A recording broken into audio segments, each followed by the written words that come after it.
We've all heard stories of people who have found family members they never even knew existed thanks to consumer genetic tests. However, can these tests reveal more about you and your health? Joining me now is Dr. Gail Vance. Welcome. Good morning. How are you? I'm great. Happy to have you here. So there are a lot more of these direct-to-consumer genetic testings available. What are the upsides but the possible downsides as well to getting this? Well, these tests are becoming very popular. It's the holiday season and people are considering giving them for gifts. But what's really important is for anybody who undergoes this testing is to know what the test will and what the test won't tell them. They also have to determine what they want to know and what they don't want to know. So most of these tests will tell about ancestry. They'll tell about long-lost cousins that you didn't know about. They'll tell if you are related to the Vikings. And they'll also tell about body, habitus, hair color, earwax, etc. Some of the tests may test for genes related to your health care. And these are the tests that I would tell your viewers to exercise more caution.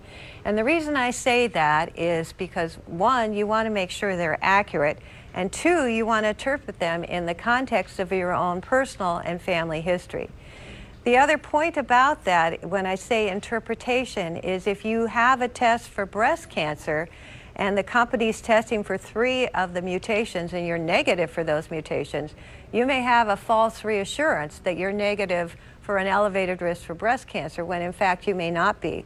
Both of those genes have thousands of mutations, and it's important to understand what that test deems as far as that test result.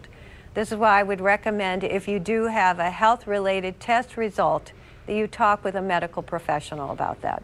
So, do at-home genetic tests make for good holiday gifts, or is it something that we should probably just avoid? Well, it depends. It depends. Again, if you want to know if you're related to the Vikings or you have relatives that you can go visit in Iceland, then that might be fun. Ancestry is fun to know, and people are more inquisitive about where they come from.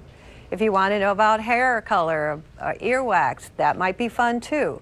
What may not be fun is to know that you're at an elevated risk for a disease that you don't want to know about. Got it. Are you at an elevated risk for Parkinson's disease? And not only that, the person may not want to know about that, but their family may not want to know about that as well too. So it might be better if you have a conversation with them before you give them the gift of a DTC test.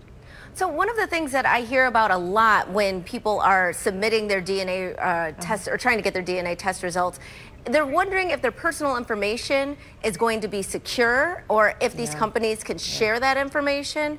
What do you say to them when they're concerned about that aspect of this? Well, that's an excellent question. I think confidentiality around DNA testing has been since we had the first genetic tests. What are they going to do with my information?